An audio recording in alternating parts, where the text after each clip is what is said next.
wanted to keep you guys updated on what I've been hearing about MrBeast's Beast Games. Since I posted my video yesterday, I've pretty much been talking with more people involved with the show all day.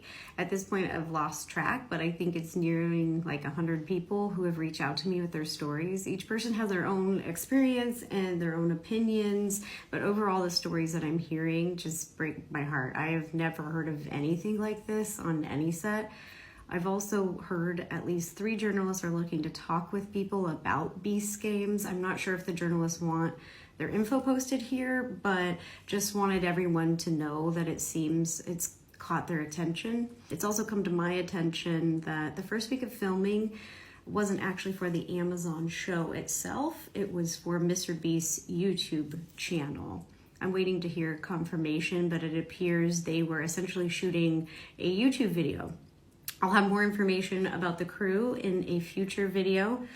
It looks like this video is basically eliminating the 2,000 contestants down to 1,000. That goes on MrBeast channel, and then the Amazon show will be out of the 1,000 contestants, but they haven't shot that yet.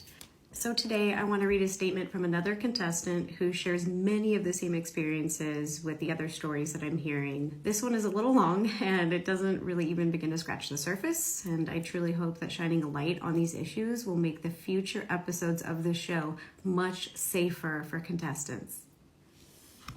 I'm reading this statement with the contestants' permission. I was expecting for this competition to be hard, but I did not expect to endure what I did.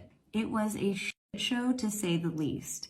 I believe that they were in over their heads and did not plan very well. Here are some of the things I experienced. There was no clear communication between the contestants and production. I think this was because production knew just about as much as we knew. Contestants were being told numerous different things, and it was very confusing and frustrating. No one was using a microphone to make announcements, so it was really hard to hear what production was saying. A lot of things got missed. I had to hear through the grapevine about certain things like when they had Gatorade, when we could go to medical, when they had snack bags on the last day, when we could get our undergarments, etc. They handed out undergarment bags to everyone alphabetically by last name. I did not receive my undergarments until the second day of filming. These should have been handed out to everyone day 1. People were using their undergarment bags as pillows when they slept on the stadium floor. After the first competition, they hadn't fed us in a while and I was feeling lightheaded. I asked someone if they had anything to eat because I was feeling lightheaded, and they told me to push through and basically suck it up. On the first day, after 12 hours of having contacts in my eyes,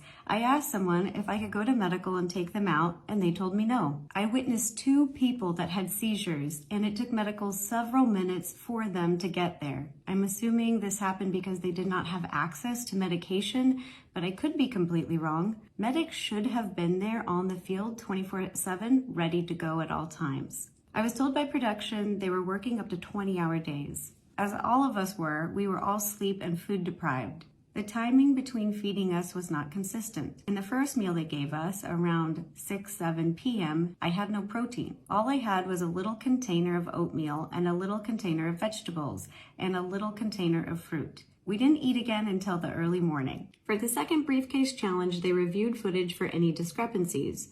For the third flag challenge, we were told they would not be reviewing footage and it would solely be based off of what the guards saw.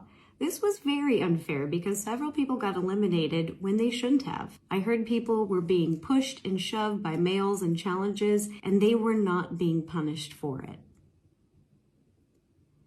I received an email yesterday saying they are going to check the footage now and eliminate these people because they take violence seriously. They should have done this during the game and not after the fact. I would say most of the challenges were definitely geared towards strong, fast men. When I returned from the competition, my 3 bags were separated at the hotel and were not where I had originally put them. I had to search for 30 minutes to find all of my luggage. Our sleeping bags and undergarments were all thrown and scattered into another room, and I had to search for that for 20 minutes. There was no organization whatsoever. When all the contestants arrived back to the hotel from the competition, we were supposed to have flights booked for us to go home. I woke up the next day after I got back from the competition with no flight information. With so many contestants trying to go home, I heard that they would not have all the flights booked until a few days later. I had to book my own flight home, use my own money out of pocket to leave because I couldn't wait that long because I had to return to work. They are going to reimburse us, but there is no telling when I will see that money. They gave out feastable chocolates to contestants at times. My group hoarded chocolate because we weren't sure when the next time they would feed us would be, and we were afraid we would go hungry. Someone was denied Benadryl because of their allergic reaction to the food. To wrap up this video, the stories that I'm hearing about the lack of medical care and violence are the most concerning things to me, and the statement I just read doesn't even cover the half of what I'm hearing. I'm also waiting for confirmation that there were only 2 ambulances for well over 2,000 people, the contestants, including the entire crew. And I'm speaking with someone from the crew right now to get confirmation about how many people were on the crew. On every set, there are safety standards, especially for dangerous sets and dangerous shows. And it appears to me that MrBeast has not been following them. I'll keep you updated. There's a ton of information to sort through, and I'm trying my best.